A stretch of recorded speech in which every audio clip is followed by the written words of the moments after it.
There is a specific type of person who hears big plans this weekend, and already, before the sentence is finished, is quietly assembling an exit strategy. Not because something is wrong with them, not because they're going through something, not because they have social anxiety they're managing or sadness they're hiding, but because they genuinely, straightforwardly, would rather be alone. And for decades, psychology had absolutely no idea what to do with that. Here's what the research just figured out. Society has been completely wrong about these people. There is a difference between being lonely and being alone. One is a wound, the other might just be a superpower. For a long time, anyone who preferred their own company over a crowd got quietly filed into one of three categories. Introverted, a loner. Antisocial, that last one, especially, as though genuinely enjoying your own presence put you somewhere on the spectrum, toward a villain origin story. The assumption was always that something was either wrong, broken, or missing. That the preference for solitude was really just a symptom of something that hadn't been named yet. And then, the research shifted. In 2016, a team of psychologists at the University of Buffalo did something nobody had thought to do properly before. They asked a deceptively simple question: what if some people just prefer being alone? Not because they're frightened of others, not because they've been hurt, not because connection feels dangerous, but simply because solitude actually makes them feel better. What if that preference was its own neutral, legitimate thing? They gave it a name: unsociability. Not antisocial, that's something else entirely. That's active hostility toward people. Not avoidant, that's fear-based, rooted in anxiety about rejection. Just unsociability. The calm, grounded, confident preference for your own company. And when they studied these people, the ones who genuinely belonged in this category, here's what they found. They were doing great, better than great, actually. Here's what's happening inside the brain of someone who genuinely thrives alone, and it starts with dopamine. Extroverts get a significant dopamine hit from social interaction. The laughter, the energy exchange, the buzz of a room full of people. It registers as a reward. Their brain wants more of it. But people who prefer solitude have a more sensitive dopamine system. They reach their optimal stimulation level much faster. Think of it like spice tolerance. An extrovert needs the entire jalapeno to feel anything. A person who loves solitude, one flake of red pepper, and they're genuinely satisfied for the rest of the day. The system isn't less functional. It's just calibrated differently. But here's where it gets more interesting. The prefrontal cortex, the region of the brain responsible for deep thinking, self-reflection, and complex problem-solving, shows heightened activity in people who prefer solitude, specifically during their time alone. They are not just sitting quietly staring at walls. Their brain is running at full capacity, processing, connecting, creating, synthesizing.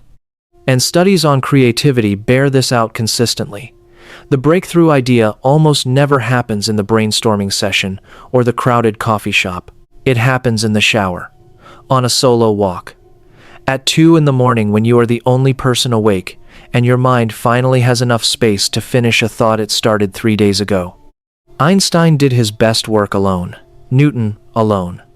Virginia Woolf wrote an entire essay, A Room of One's Own, about this precise, non-negotiable need. Maya Angelou rented a hotel room specifically to write in, despite having a perfectly good home to work in, because the home had people in it, and people, however beloved, are interfering. This is not a coincidence. This is neuroscience with a long track record. If this is landing somewhere familiar, if you're finally getting language for something you've always known about yourself, but never quite been able to explain, go ahead and like this video. It helps more people find this conversation. And if exploring the psychology behind how different minds actually work is something you want to keep doing, subscribe. This is exactly the work we do here. But here is where the script needs to pause, because there is a distinction in here that matters enormously, and skipping past it would be dishonest. There is a difference between choosing solitude and hiding in it. Some people aren't in the unsociability category. They're using solitude as armor, as a careful, practiced defense against rejection, against judgment, against the specific vulnerability that comes when you let someone actually see you. And those are two very different things, wearing the same clothes. Psychologist Abraham Maslow wrote about this with a precision that's hard to improve on. Healthy solitude, he said, comes from abundance, not scarcity. You enjoy being alone because you have had meaningful connections, and you know, in your body, that you are capable of having them again. You are not running from people, you are running toward yourself. Solitude is the destination, not the escape route. So the honest question isn't whether you like being alone. The question is why. If your answer reaches for words like recharge, create, think, process, center, you are almost certainly in that healthy unsociability zone the research identified. If your answer reaches for words like safer, easier, less painful, fewer chances to get hurt, that's something different. Not broken, not wrong, but different. And possibly worth a conversation with someone you actually trust. For the people who genuinely thrive in solitude, though who are in that first category, they have figured out something the rest of the world is still slowly learning.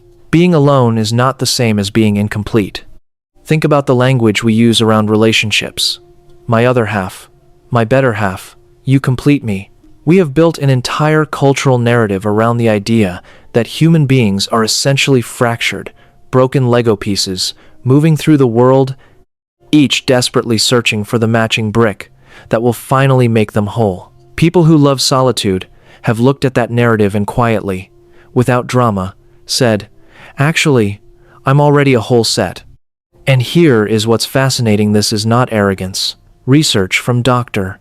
Bella DiPaolo at UC Santa Barbara found that people who genuinely embrace solitude often have stronger, more nourishing connections with friends, family, and community than their counterparts who can't stand to be alone, because they're not trying to extract everything they need from a single person.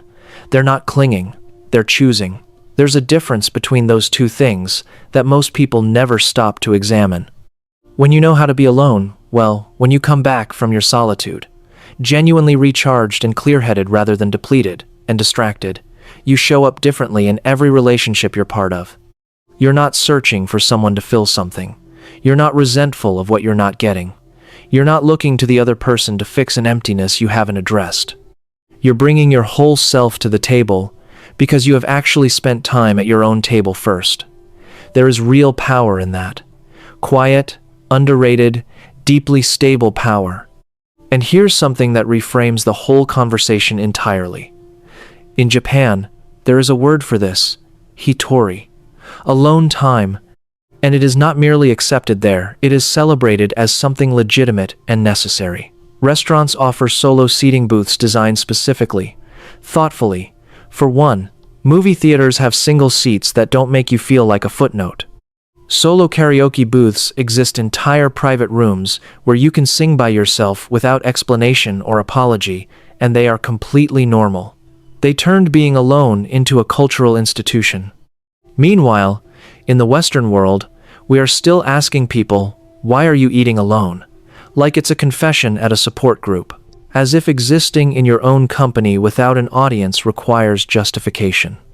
The rest of the world is catching up to what Japan already understood.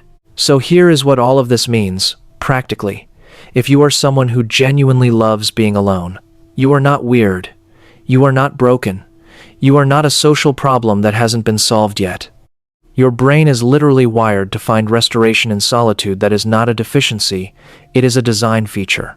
The world needs people who can sit with themselves. People who can think deeply without constant external stimulation. People who understand the difference between real connection and just not being alone. People who know what they actually think, because they've spent enough quiet time to find out. In an age where everyone is expected to be available at all times, to respond immediately, to document every moment, and share every experience, the ability to genuinely enjoy your own company might be the most quietly radical thing a person can do. But do check in with yourself honestly. Can you connect when you want to? Do you have people you trust? Are you running towards solitude or away from something else? Because the healthiest relationship with being alone is one where it is a choice, a real, free, Unforced choice, not a defense you've constructed so carefully you've forgotten it's there. The next time someone asks why you canceled those plans, why you'd rather stay home, why you're always so content by yourself, you can walk them through the dopamine sensitivity research and the prefrontal cortex activation and the University of Buffalo study and Hightori and Virginia Woolf and the entire body of evidence showing that solitude isn't social failure. Or you can just smile and say, "Because I like myself." That usually ends the conversation. And honestly, that's the whole point. When you're alone, does it feel like rest or like relief? There's a difference between the two, and only you know which one it actually is. Leave it in the comments if you're willing. You might be surprised how many people reading your words right now have never been asked that question before.